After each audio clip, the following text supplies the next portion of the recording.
Okay, so now all shapes are properly defined in their areas. So just a couple tips for things that don't worry about shapes overlapping. Okay, they can overlap, no problem. The idea is that you just use the least amount of points to cover your shape.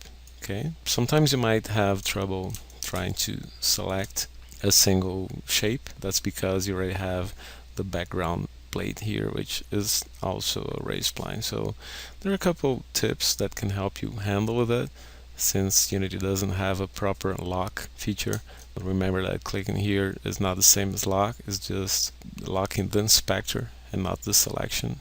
This might be helpful, okay, like if you have something that you have selected here and then you lock the inspector, it does help, definitely, especially in terms of not adding extra points and stuff like that. But as for actually selecting, the raised spline is not the best option. The bad thing for that I think is to try and click exactly, just to select everything and try and click exactly over a point, like one of the corner points when you have nothing selected. This helps a lot because it tells the raised spline that this is the spline that you want to select. Clicking on the edge doesn't have the same effect. Okay, and once you select the raised spline, it also selects the hosting game option, of course. So you can also, when you're moving and duplicating shapes and all that, you can also move using mode select. Remember, you can simply shift click, okay, and keep shift held and then move any of the selected points. Okay, you can also use snapping. Just go to snapping and select one of those two options. Select a sizable grid size, something like 0.5, and then you can more easily align points if that's what you want to do or need to do. So these are a couple tips that you might find useful. Okay, so everything's set up. Next step is to apply the same material and texture coordinates to all these shapes, all these splines. Okay, to do that, let's start adding a rage group here. Control Shift G and just calling in the RageTools macros group apply material. Then you just drag in the cyber hacker material here and just hit process. When you do that, all these shapes now actually have the material and it's assigned texture. Okay, so this macro doesn't copy the actual configuration of the rage spline, the texturing scale, the texturing property that you need. To do that, there are a couple options. If you just have a couple of shapes, you can simply use the styling options new feature in the latest rage spline release, where you just drag in the raised spline that you want to copy from the styling and just click on copy. Okay, you can also copy the transparency settings, but for multiple shapes this would be too much work, so RageTools also provides a macro for that. Simply make sure that one of those splines within the group, okay, it should be group, it should have a related group in one of its parent game objects, and then you make sure that one of those splines is already set as you want. So we could, for this specific one, just hit copy, okay, using the built-in raise spline functionality. Then it's gonna grab all those settings that you want. In this case, I'll just disable the outline, make sure that texturing is set properly, okay, and you can see that now we have a properly textured shape, and it has also copied the positioning of the texture. If I just enable show other gizmos, you see that the positioning is the same as the Atlas one, which is exactly what we want. And now that this one is properly set, we'll just select component, RageTools macros, and then select rage group apply texturing, and then you're gonna get this result, if all went fine, that the texturing was applied to all rage group members. Okay, so you can test now and see that every one of those shapes now has the proper UV coordinates, the V placement. So in practice we don't need the atlas anymore, we can just disable it for now or delete it, whatever we prefer. And what we have to do now is to enable the reference guy and just place all the shapes. Let's start with the body.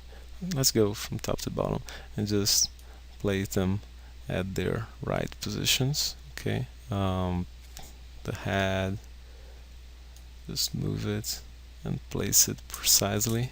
Zoom in a bit, or as precisely as we want, of course. And then left foot,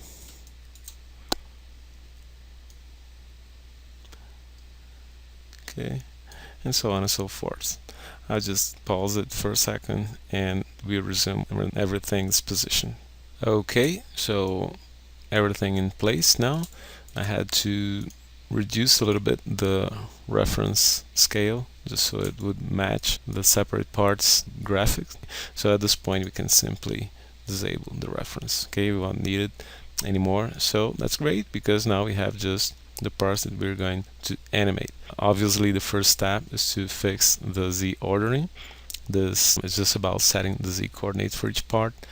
And there's some stuff that I want to do first in terms of hierarchies. For instance, here I have a common parent for both shapes of the left hand and the right hand, and that's already related to the rigging part of the process. So let's just Control Shift N and reset it and just move it to approximately the root of the left hand. I'll duplicate this guy and move it over here and call this one right hand root and this one left hand root. Okay, so let's move them in and get these two guys inside and these two guys inside. Okay, fine. So I did that first so that we can simply reposition this guy in Z, okay, instead of repositioning separately, which could cause us problem afterwards. So first things first, let's just grab everything in the left arm. Okay, let's just suppose that the central part is on Z equals 0. Okay, so let's just grab all these guys. You could do it rotating a bit or just sliding over here, however you feel more comfortable. You can also detach the game view if you want, move to second monitor, which is how I do it usually. So feel free to do it any way you prefer. Important thing is that the left arm is move it behind the central part of the body. Okay, you can see here that the right part is apparently in the front of the chest piece, but it's always good to use a similar coordinate difference. Let's use the same 0.2. In this case it'll be for the right arm, forearm, and right hand root.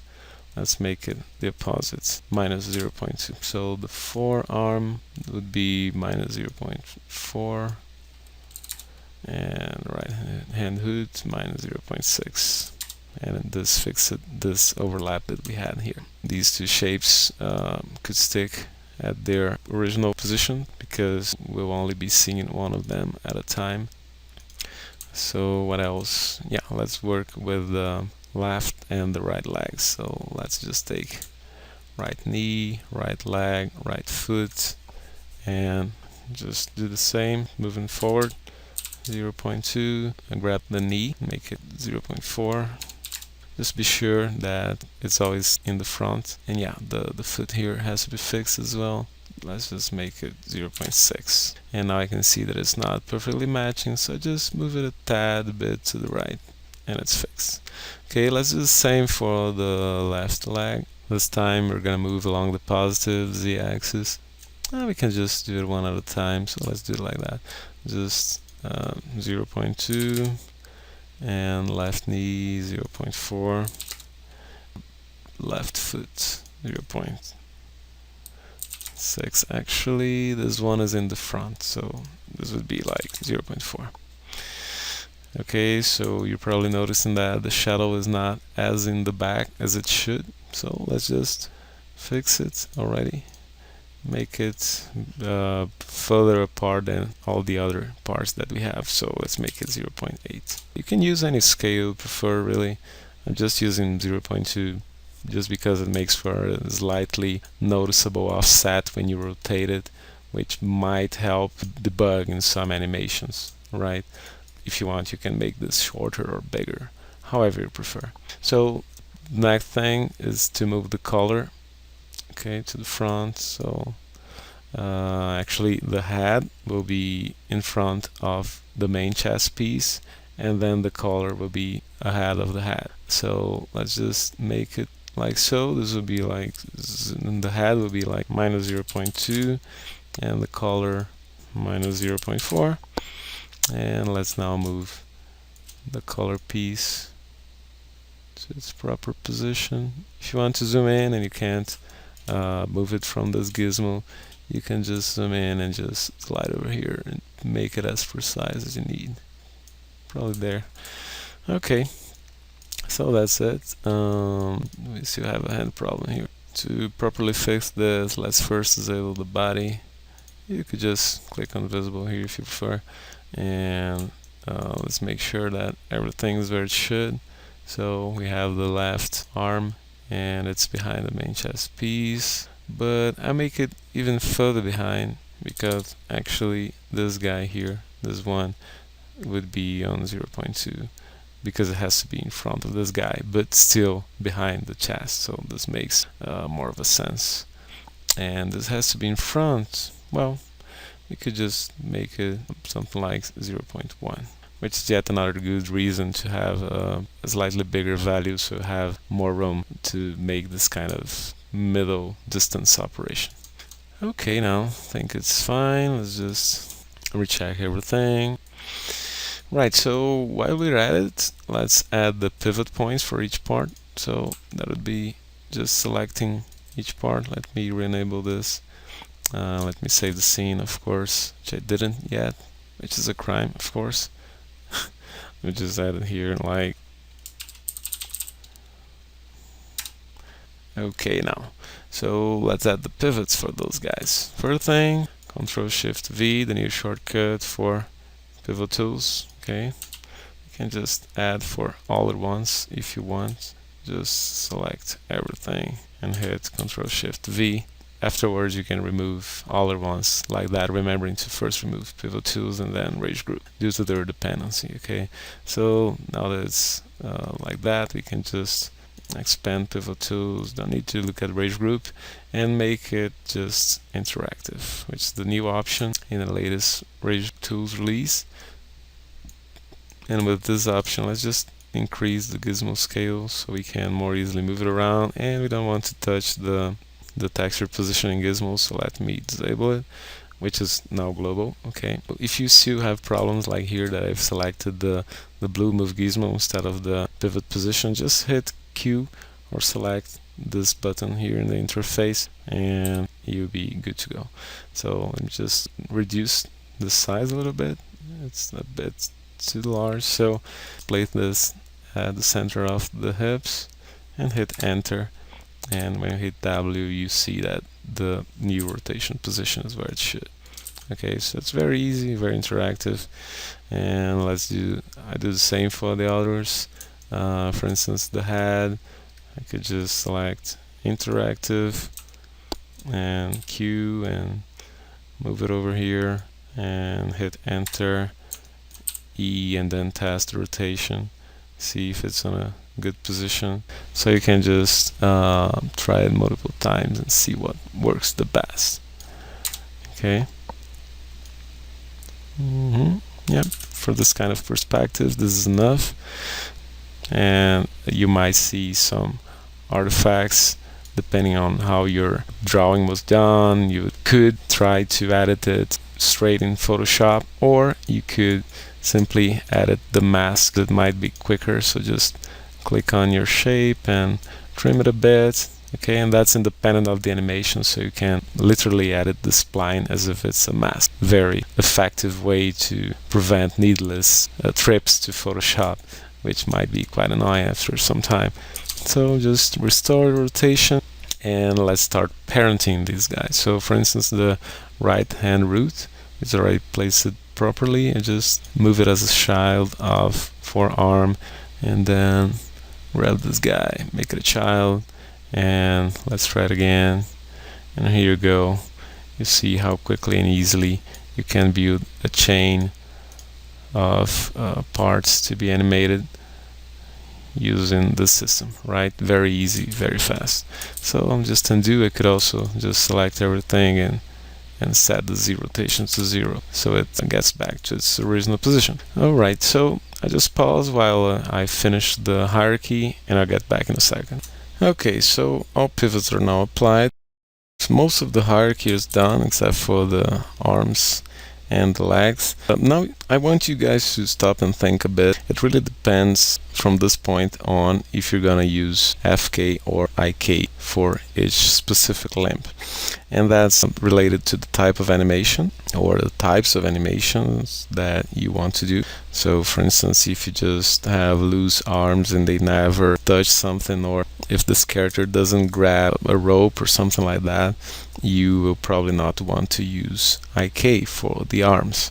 For the leg is much more common because it's usually in contact with the ground, and even when it's sleeping or something, you can still use IK with good results. FK usually makes it easier for you to get nice arcs of motion, okay, and IK is easier for you to get things pinned in a specific position in space.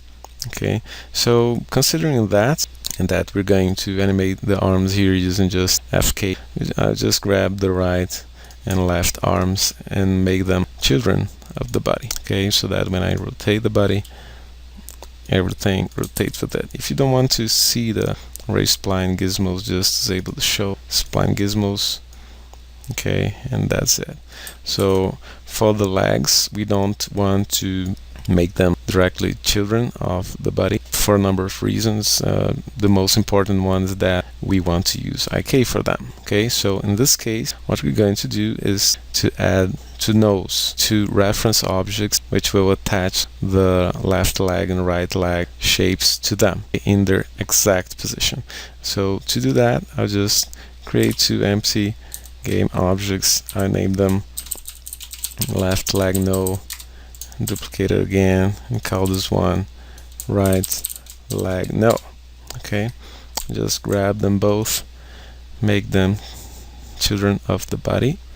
Okay, and these guys will constrain the movement of the left leg and the right leg. Okay, to do that, I'll simply use Rage Constraint. Let's first select them both, and then come to Component, RageTools, and add Rage Constraints. Okay, and just one by one, we'll get the first to constrain the rotation of the left leg. Actually, the position, sorry, of the left leg. Okay, and the right leg no is going to constrain the position of the right leg. You probably have noticed that they have jumped around. Why does it happen? It's because I forgot to align them first. So let me undo it and make sure that they're positioned properly. To align them, it's very easy. Just make them children of whatever you want it to be aligned to, and then you reset the position. Okay, so it's now in the exact same position as the left leg. Okay, and the right leg no will do the same. Just make it a child, reset position, then you can move them both to body. Okay, so let's reset them. Left leg no, the follower will be left leg and the channel position. Right leg no, the follower will be the right leg and the channel also position. And of course both will be visible. Let me enable the visible property, which is directly connected to the visible setting in Rage spline. Okay, so we now have this properly set up, and when I rotate the body now, I should get at least the roots of the legs positioned as they were originally. Okay, and that's because I'm kind of rotating a virtual axis built by the connection of those two nodes, and that's a typical strategy for when you're rigging to get roots of chains sticking to a certain place. Okay, for that we use constraint. So this is the very beginning of our rigging. I would say is one of the most tricky parts that's not that obvious to figure out. The next step is to actually set up the IK, and let's leave that for the next video.